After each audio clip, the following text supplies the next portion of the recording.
প্রিয় দর্শক, আপনাদের সকলকে স্বাগত জানাচ্ছি ইউসিবি টু দ্য পয়েন্টের আজকের আয়োজনে। চ্যানেল আয়ের পর্দায় সাথে আছি আমি সামান্তা।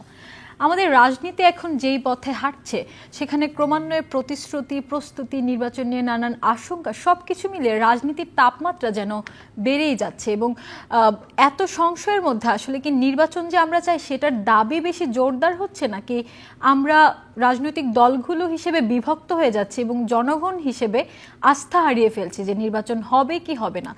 এই দুটি প্রশ্নই থাকতে পারে, কারণ আসলে কি হচ্ছে সেটি জনগণ ভালো বলতে পারবেন আপনারা। তবে জনগণ নিশ্চয়ই চায় একটি নির্বাচন। এখন নির্বাচনের আগে জামায়াতে ইসলামী এবং এনসিপি চাচ্ছে নভেম্বরে জুলাই সনদ বাস্তবায়নে যে সুপারিশ হয়েছে সেটির উপর গণভোট। আবার অন্য অনেক দল আছেন, বিএনপি চাচ্ছেন যে নির্বাচনের দিনই যেন গণভোট হয়, একই সাথে জাতীয় সংসদ নির্বাচন এবং গণভোট, সেটিও সম্ভব কিনা সেটা নিয়ে প্রশ্ন তুলছে নানান দল। এই যে রাজনৈতিক দলগুলোর এমন দ্বন্দ্ব, সেই দ্বন্দ্বের মধ্যে আসলে জনগণ কতটুকু আস্থা রাখতে পারছে এবং জনগণ কি অবস্থা আছে সেই সব কিছু নিয়ে আলোচনা করবো। বাংলাদেশের রাজনীতি এখন কোন অবস্থায় আছে সেটি নিয়ে আজকের টু দ্য পয়েন্টে আমাদের সাথে দুজন অতিথি আছেন সোহরাব হাসান, সিনিয়র সাংবাদিক, কলামিস্ট, সম্পাদক চর্চা.com, আছেন অ্যাডভোকেট আশরারুল হক, আইনজীবী, বাংলাদেশ সুপ্রিম কোর্ট। দুজনকেই ধন্যবাদ সময় দেওয়ার জন্য। আমি যদি সোহরাব হাসানকে দিয়ে প্রথমে শুরু করতে চাই, তো গণভোটটা নিয়ে কথা বলতে যেহেতু চাই, গণভোট কি নির্বাচনের আগে সম্ভব? গণভোট নিয়ে জাতীয় ঐকমত্য কমিশন কিন্তু কোনো তারিখ দেয়নি। তারা দুটো বিকল্প রেখেছে, একটি নির্বাচনের আগে অথবা নির্বাচনের দিন। অর্থাৎ রাজনৈতিক প্রতিদ্বন্দ্বীদের দুই যে দাবি, সেটার ব্যাপারে তারা নিজেরা কোনো সিদ্ধান্ত না নিয়ে সরকারের উপর দায়িত্ব দিয়েছে। কিন্তু বিরোধ হয়েছে অন্য অনেক বিষয়ে। নোট অফ ডিসেন্ট ছাড়া যে তারা সুপারিশটা জমা দিয়েছে, প্রথমত হচ্ছে যে আপত্তি ছাড়া তারা আইনি ভিত্তি দেওয়ার কথা বলেছে। কত মাসের মধ্যে, যে স্বয়ংক্রিয়ভাবে 9 মাসের মধ্যে যদি জাতীয় সংসদ এর আইনি ভিত্তি অনুমোদন না করে তাহলে এটি স্বয়ংক্রিয়ভাবে অনুমোদিত হয়ে যাবে। আরও অনেক বিষয়ে যেটি বিএনপির দাবি অনুযায়ী যে জাতীয় ঐকমত্য কমিশন যেসব একমত হয়েছিল যতগুলো বিষয়ে, সেটা অনেকগুলো তারা বাদ দিয়েছে বা সংযোজন বিয়োজন করেছে। বিএনপি আনুষ্ঠানিকভাবে সংবাদ সম্মেলন করে বলেছেন স্থায়ী কমিটির বৈঠকে আলোচনা হয়েছে। এর বাইরে আপনি বললেন যে জামাত ইসলামী তারা এটাকে স্বাগত জানিয়েছে এবং তারা নির্বাচনের আগে, জাতীয় সংসদ নির্বাচনের আগে গণভোটের কথা বলেছে। নভেম্বরে, এটা আগে থেকেই বলেছিল। এখন বিষয়টা হচ্ছে গণভোট সম্ভব কি সম্ভব নয়। তার চেয়েও জরুরি প্রশ্ন হলো যে রাজনৈতিক দলগুলো এত মাস দিনের পর দিন আলোচনা করে তর্ক বিতর্ক এবং জুলাই সনদটা সই হওয়ার পরে, যদিও এনসিপি সহ কয়েকটি দল সই করেনি কিন্তু অধিকাংশ দল সই করেছে, তারপরও এই জটটা কাটলো না কেন? এর জন্য কে দায়ী? রাজনৈতিক দলগুলো, জাতীয় ঐকমত্য কমিশন, না সরকার? না সবারই কোনো না কোনো দায় আছে? আমি মনে করি সবারই কোনো না কোনো দায় আছে।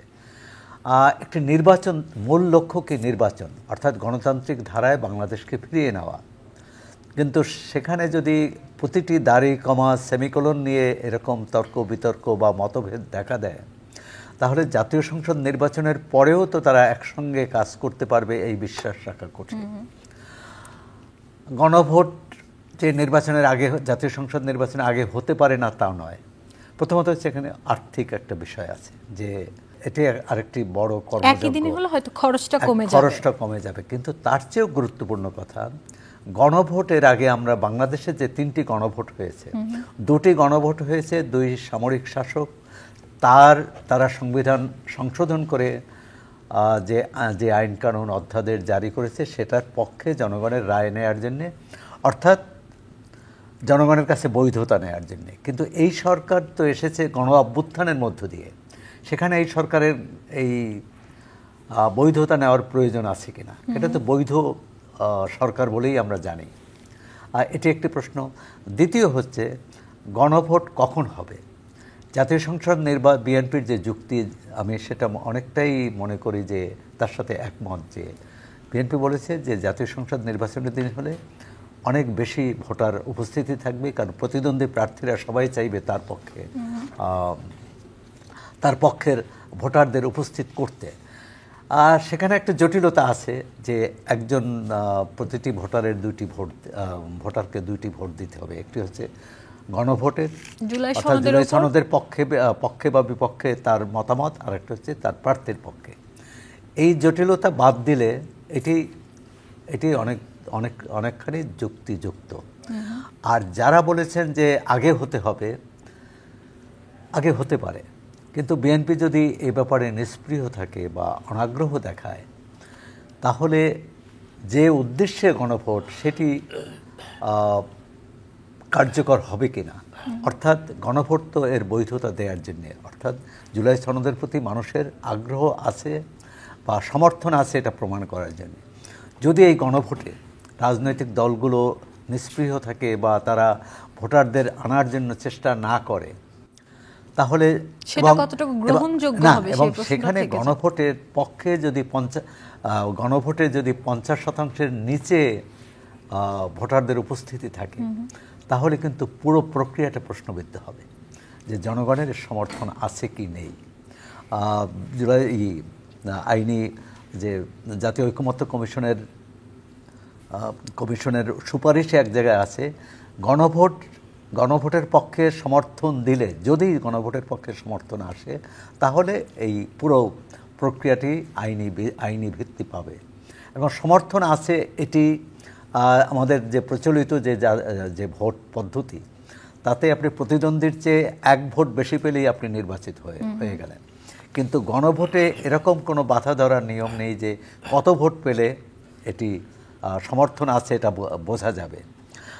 একটা হচ্ছে না ভোটের চেয়ে ভোট বেশি হলে, কিন্তু যে ইস্যুতে গণভোট হচ্ছে, যে বিষয়ে গণভোট হচ্ছে, সেখানে 50%-এর কম ভোটারের উপস্থিতি থাকলে এটি নৈতিকভাবে প্রশ্নবিদ্ধ হবে বলে মনে করি। আবারও আপনার কাছে আসবো, আমরা অ্যাডভোকেট আশরারুল হকের কাছে শুনবো। আপনি কি মনে করছেন, নির্বাচনের আগে গণভোট হওয়া উচিত নাকি একই দিনে গণভোট এবং নির্বাচন হওয়া সম্ভব? প্রায় 8 মাস আলোচনা হয়েছে, সব দল অংশগ্রহণ করেছে, প্রায় 33টি দল। এবং এটার যে ফিনিশিংটা খুব অবাক করার মতো, যে যারা জুলাই সনদের জন্য এত আন্দোলন করলো, এত বলল, সেই জুলাই সনদের নেতৃত্ব দানকারী যে সংগঠনটা এনসিপি, এরাই ছিল না, এরাই স্বাক্ষর করলো না। হোয়াট এভার ইজ ইট, এটা সব দল এটা স্বাক্ষর করলো, এটা আমরা কংগ্রাচুলেট করেছি। যাই হোক, একটা ঐক্যমত্যে আসা গেছে। এবং প্রায় 24-25টি দল করেছে, কিছু বাম দল 4টা করেনি এবং আমাদের এনসিপি করেনি।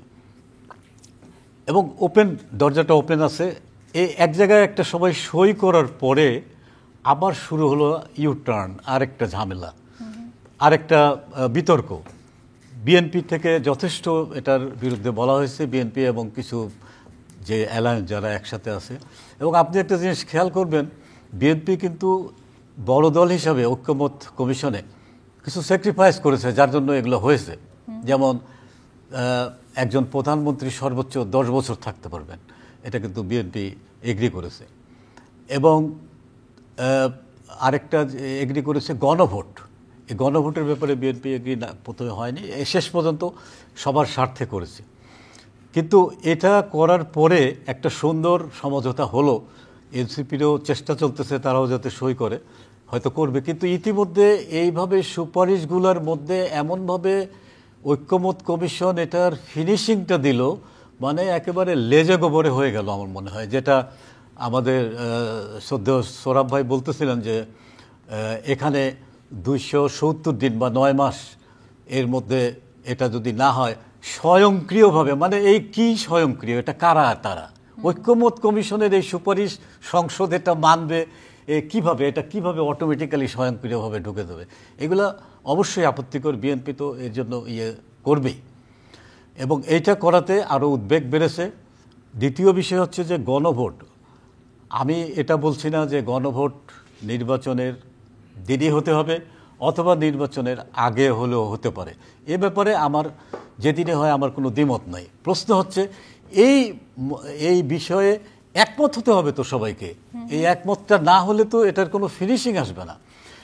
এইটা করে গণভোটের এখানে যে গণভোটটা কেন, যে এখানে তারা যে 84টা বিষয় ঐক্যমত কমিশন নিল, তার মধ্যে 48টা ইস্যু যেটা সরাসরি সংবিধানকে ইফেক্ট করে, যার জন্য এই সিদ্ধান্তটা বলল যে এই সরকার এটা দিতে পারবে না, এটার জন্য সংসদ দরকার।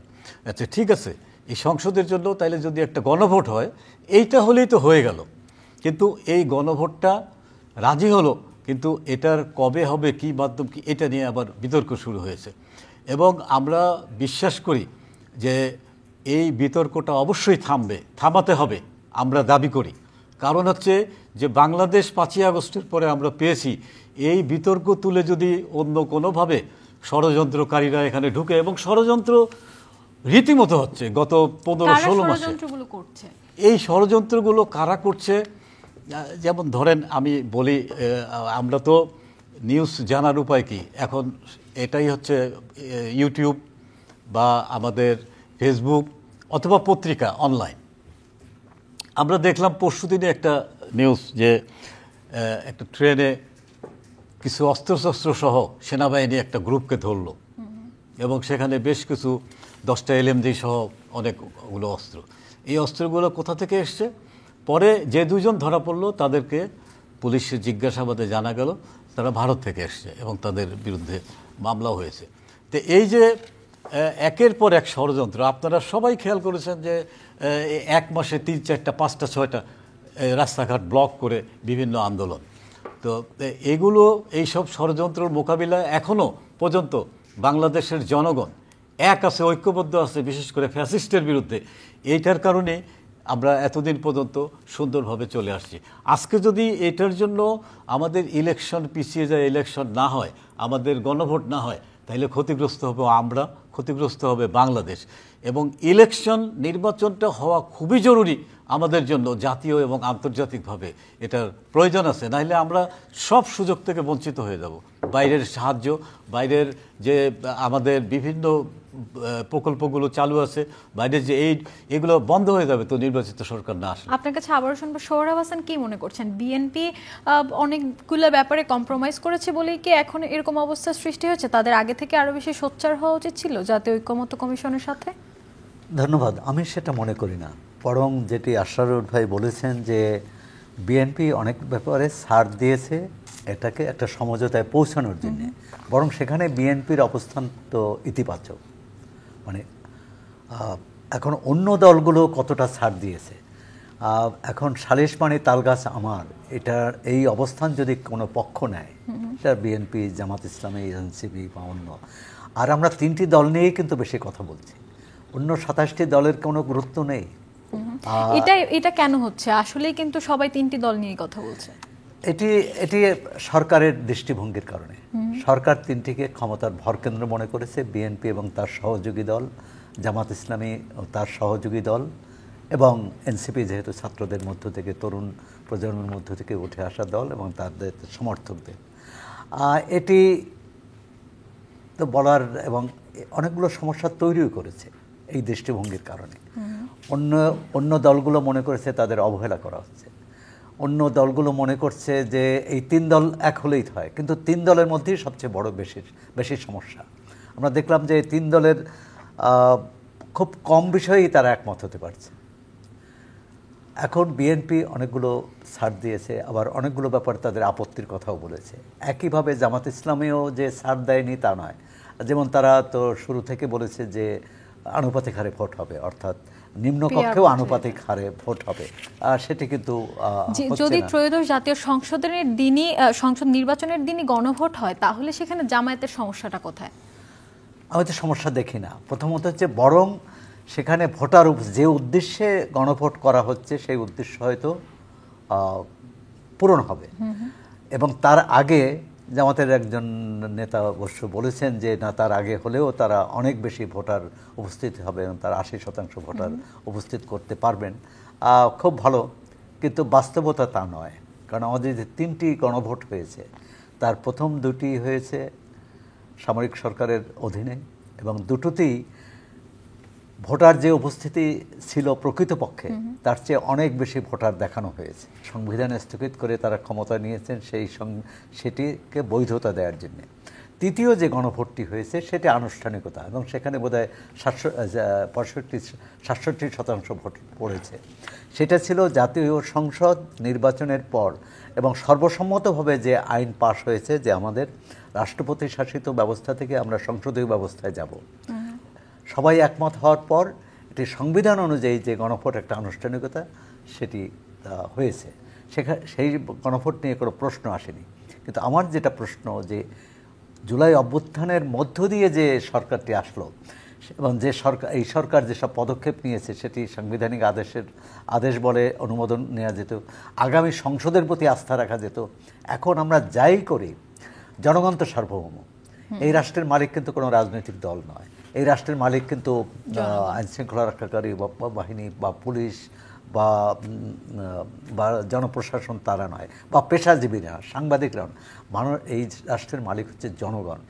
জনগণ মানে হচ্ছে 18 কোটি মানুষ, তার 12 কোটি 12.5 কোটি এখন ভোটাররা ঠিক করবেন আগামী দিনে রাষ্ট্র কিভাবে চলবে, তারা কাকে বেছে নিতে চায়। এখন এই যে সর্বশেষ জাতীয় ঐকমত্য কমিশন যেসব সুপারিশ দিয়েছে তাতে জাতীয় সংসদের সার্বভৌমত্বকে খর্ব করা হয়েছে, তাকে নাকচ করা হয়েছে কোনো কোনো ক্ষেত্রে। অর্থাৎ সংসদে সেই সিদ্ধান্ত নিতে পারবে না, জনগণের নির্বাচিত প্রতিনিধিরা সিদ্ধান্ত নিতে পারবে না। সিদ্ধান্তটা পূর্বের একটি আদেশ বলে অথবা গণভোটের বলে সেটি স্বয়ংক্রিয়ভাবে হয়ে যাবে। আমি মনে করি এটা সাংবিধানিকভাবে টিকবে না। কারণ এটা যে কেউ যদি আদালতের শরণাপন্ন হয় তাহলে কোনো আইনই সংবিধানের মৌল চেতনার বাইরে যেতে পারে না। যে কারণে আপনি দেখুন ষোড়শ সংশোধনী আওয়ামী লীগ সরকার পাশ করেছিল যে তারা সুপ্রিম কোর্টের উপর কর্তৃত্ব আরোপ করতে চেয়েছিল। সংবিধানে জাতীয় সংসদে পাশ করার পরও সেটি কিন্তু বিচার বিভাগ মেনে নেয়নি, এবং যা নিয়ে সাবেক প্রধান বিচারপতিকে দেশ ত্যাগ করতে হয়েছে, পদ ত্যাগ করতে হয়েছে। সুতরাং আমরা জটিলতার মধ্যে কেন যাচ্ছি? মানুষের প্রতি অর্থাৎ ভোটারের প্রতি আমরা আস্থা রাখি না কেন? যারা মনে করেন পিয়ার পদ্ধতি চান, যারা মনে করেন যে হ্যাঁ গণভোট আগে হওয়া উচিত, জনগণের কাছে যান, বা যারা মনে করেন যে তাদের মতো করে রাষ্ট্রটা পরিচালিত হবে তারা জনগণের কাছে যান, জনগণের সমর্থন নিয়ে তাদের কর্মসূচি পালন করবে। এখানে অনেকগুলো সবিরোধী বিষয় আছে। আবার একজন কমিশনের একজন সদস্য, জাতীয় ঐকমত্য কমিশনের একজন সদস্য বলেছেন গণভোট হওয়া সত্ত্বেও অথবা এই স্বয়ংক্রিয় পদ্ধতিতে যে এটি অনুমোদন করার পরও যদি কোনো দল তিনি যেসব বিষয়ে আপত্তি দিয়েছেন তার পক্ষে যদি রায় পান তিনি সেই অনুযায়ী আইন করতে পারবেন। তাহলে লাভটা হলো কি এটি দিয়ে? সেটাই তো প্রশ্ন। অর্থাৎ এটি হয়েছে, সমস্যাটা তৈরি হলো যে অন্তর্বর্তী সরকার সবাইকে খুশি করতে চেয়েছে, ন্যায্য তো যদি খুশি করতে চেয়ে থাকেন যে সবার মধ্যে সমঝোতা, তাহলে সমস্যা নাই। যে দলই সরকারের উপর চাপ দিয়েছে বা জাতীয় ঐকমত্য কমিশনের উপর চাপ দিয়েছে তার কথাটা রাখার চেষ্টা করছে। সেক্ষেত্রে যে অন্যকে নাকচ করা হলো অথবা যেসব বিষয়ে একমত হলো জাতীয় ঐকমত্য কমিশন, প্রথম হচ্ছে জুলাই সনদ যদি ভিত্তি ধরি, যেখানে 27টি দল সই করেছে, সেই সনদের বাইরে তো যেতে পারে না। জাতীয় ঐকমত্য কমিশনের সুপারিশ তো সনদের বাইরে যেতে পারে না, সনদকে অস্বীকার করতে পারে না, তাহলে তো জুলাই সনদের কোনো মূল্য থাকে না। একদম। আমরা আশরারুল হকের কাছে শুনবো। এই যে সোহরাব হাসান বলছিলেন যে অন্তর্বর্তীকালীন সরকার আসলে সকলকেই খুশি করতে চেয়েছে, এর ফলশ্রুতিতে কিন্তু আমরা এই 1.5 বছরের মধ্যে বা জুলাই আন্দোলনের পর থেকে অনেক আন্দোলন দেখেছি, অনেক আন্দোলন, মানুষ কিছু হলে রাস্তায় নেমে যাচ্ছে, জ্যাম সৃষ্টি করছে, কোলাহল সৃষ্টি করছে রাস্তাঘাটে। তো এইসব যে হচ্ছে এবং সকলকে খুশি করার পরও জনগণকে কি আসলে খুশি করতে পারছে, বা নির্বাচনের দিকে আমরা কেন যেতে পারছি না?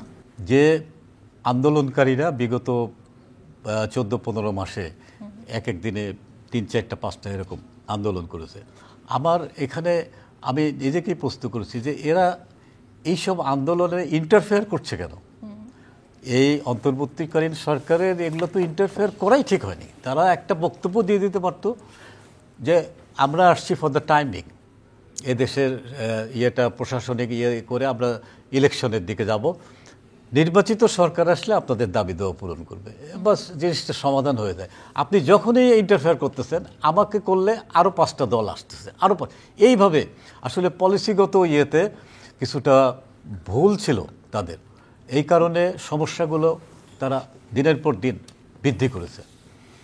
এটা ইজিলি তারা সমাধানে আসতে পারত। এবং নির্বাচন যখন আসে তখনও কিন্তু একই প্রশ্ন উঠছে যে কিছু কিছু দলকে খুশি করতে চাইছে সরকার। হ্যাঁ, এই কিছু কিছু দলকে খুশি করতে চাইছে, এই কিছু কিছু দলকে নিয়ে তো এই জুলাই সনদ তৈরি হয়, কাউকে খুশি করতে পারছে না, আলটিমেটলি কেউই খুশি হচ্ছে না। এবং আসলে তাই, সবাই তার প্রতি এখন অখুশি। এবং যে দলটাকে এনসিপিকে বলা হচ্ছিল সরকারি দল, সেই দলটাও সরকারের প্রতি অখুশি। তো এখন আজকে আমরা দেখেছি যে এদের একটা মার্কা নিয়ে একটা ইয়ে ছিল, প্রতীকের এখন দিয়েছে। যাই হোক, এটা একটা সমাধান হয়েছে। আমরা বলি থ্যাঙ্কস আল্লাহ যে আমরা এটা একটা সমাধান হয়েছে। তো যেটাই হোক, এটা নিয়ে আসলে আমরা কি দেশের ভবিষ্যৎ সেই জায়গায় দেখতে পাই যে আমাকে এটি দাও, না দিলে আমি এই করব বা আমি আন্দোলন করব, এইভাবে তো এরকম বাংলাদেশ তো জনগণ চায় না, এরকম চায় না। কিন্তু আমাদের ইয়েটাই হয়ে যায়, যখন একজনের কোনো কিছু একটা পূরণ হয়, আরও 10 জন থাকলে 10 জন মনে করে আমারও যেতে হবে। এটা কতটা যুক্তিসঙ্গত? আন্দোলন করে সবকিছু আদায় করা, সব আন্দোলন তো আর যৌক্তিক নয়। এখন আমরা সরকার পতন ঘটিয়েছে, সেই আন্দোলনটা হয়তো যৌক্তিক ছিল, কিন্তু দাবি দাওয়াটার ব্যাপারে গণহারে পূরণ না করে না, সেটা ঠিকই বলছেন। এটা আমি তো বলেছি যে এটা সরকারের ইন্টারফেয়ার করাই ঠিক হয়নি। তাদের বলা উচিত ছিল যে আমরা কিছু সময়ের জন্য আসছি, আমরা এই দেশের সব কিছু এগুলো ঠিকঠাক করে আমরা নির্বাচনের দিকে যাব, নির্বাচিত সরকার আসলে আপনাদের দাবি দেওয়া পূরণ করবে, সলভ হয়ে যেত। এখনো পর্যন্ত যেটা শোনা যায় যে একটা দল ছাড়া বেশিরভাগ দলের প্রার্থী চূড়ান্ত হয়নি।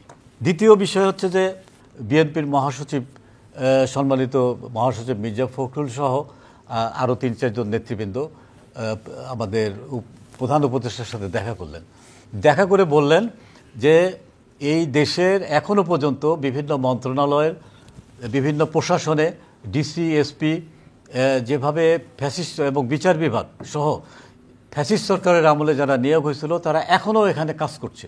তাদেরকে নিয়ে ইলেকশন প্রশ্নের সম্মুখীন হবে, তাদেরকে উনি পরিবর্তনের জন্য অনুরোধ করলেন।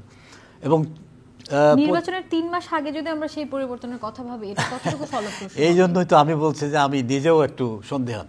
এবং প্রধান উপদেষ্টা বলেছেন যে উনি নিরপেক্ষভাবে করবেন। কবে করবে?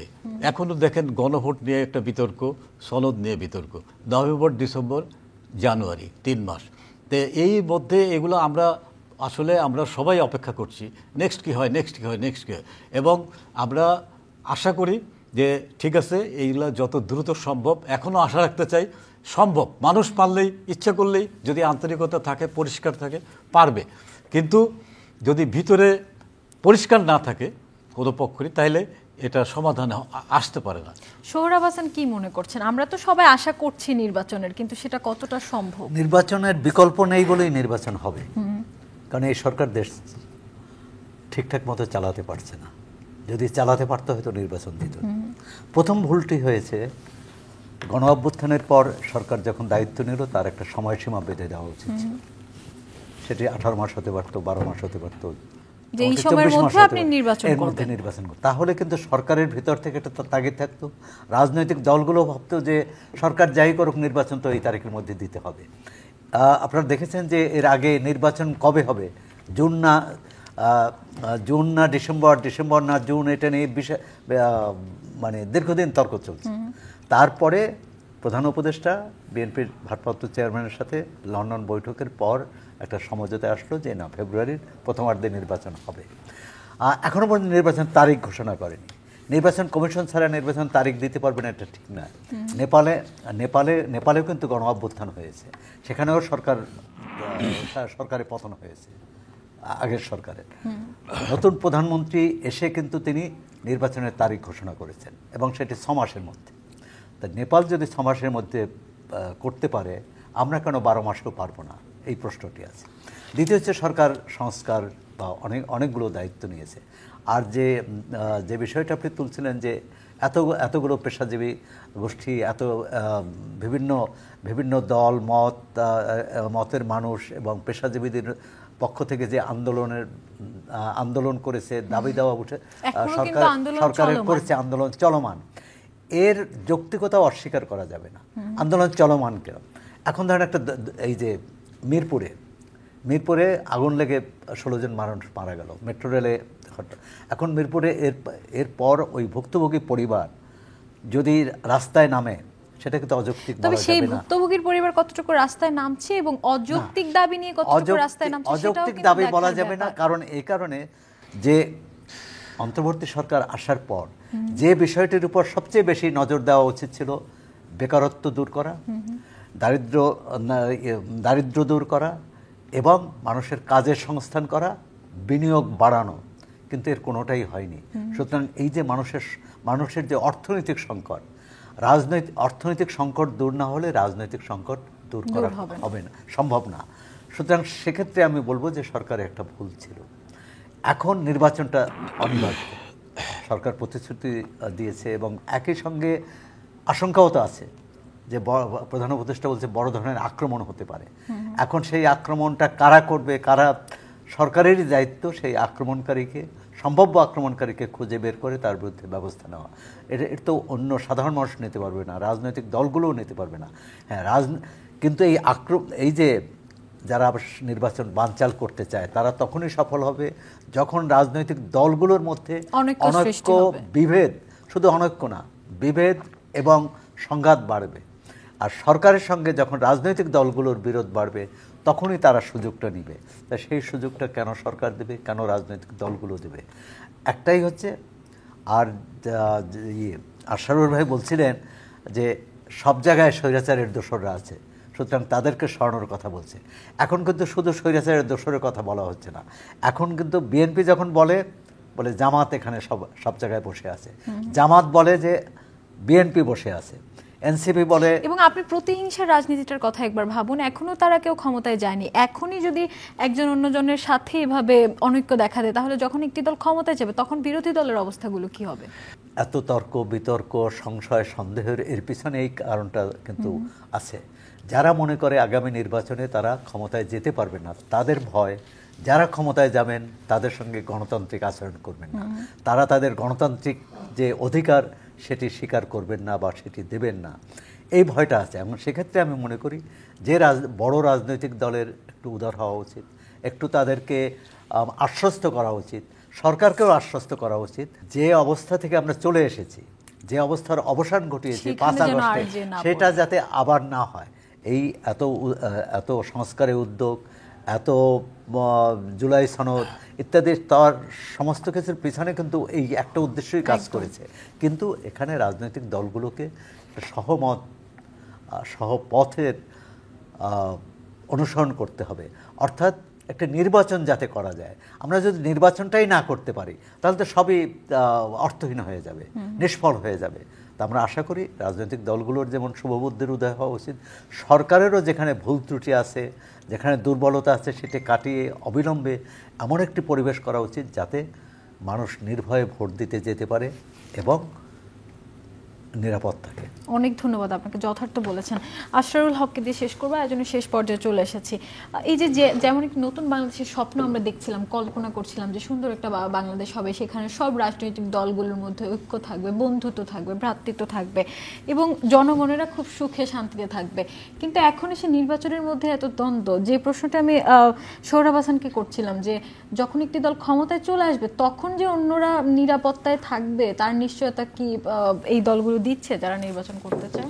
আমাদের এই সংশয়টা কেটে উঠবে, আমরা আশা রাখি যে এত বড় একটা ঘটনা মানে একটা ফ্যাসিস্ট সরকারকে সরিয়ে 5ই আগস্ট যে এখানে যে বিপ্লবটা হয়েছে, আমরা আশা রাখি যে এগুলো আপনি দেখেন বিএনপির নেতৃবৃন্দ, জামাতের নেতৃবৃন্দ, এনসিপি সবাই কিন্তু বলে যে আমাদের বড় কোনো বিরোধ নেই, আমরা বড় বৃহৎ স্বার্থে আমরা সব এক, এই কথাটা সবাই বলছে।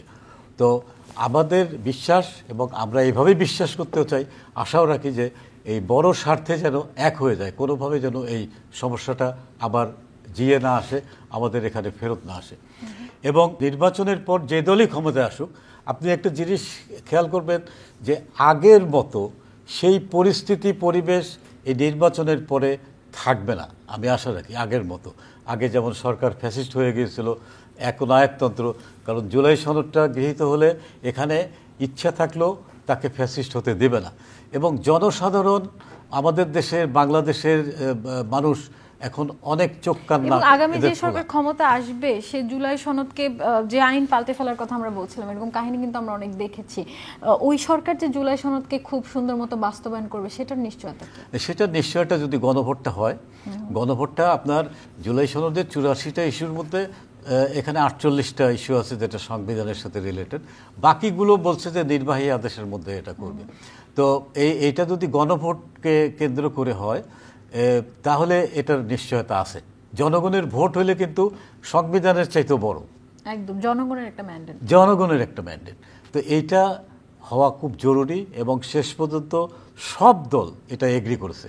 এখন শুধু আগে হবে না পরে হবে এগুলো যে তাদের ক্যালকুলেশন হয়তো আছে যে আগে হলে এই বেনিফিট, পরে হলে এই বেনিফিট। এবং আমরা তো সকলেই চাই গণভোট, নির্বাচন যা কিছু আছে না সবকিছু নিয়ে সকল রাজনৈতিক দল আমরা এটাই চাই, আমরা সঠিক বলেছি। আপনাদের দুজনকে অনেক ধন্যবাদ আমাদেরকে আজকে সময় দেওয়ার জন্য।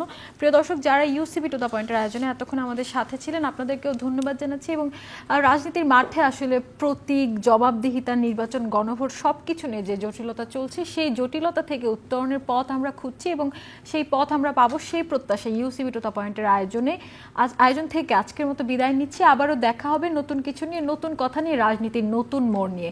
আপনারা সেই পর্যন্ত ভালো থাকবেন, সুস্থ থাকবেন। বিদায়।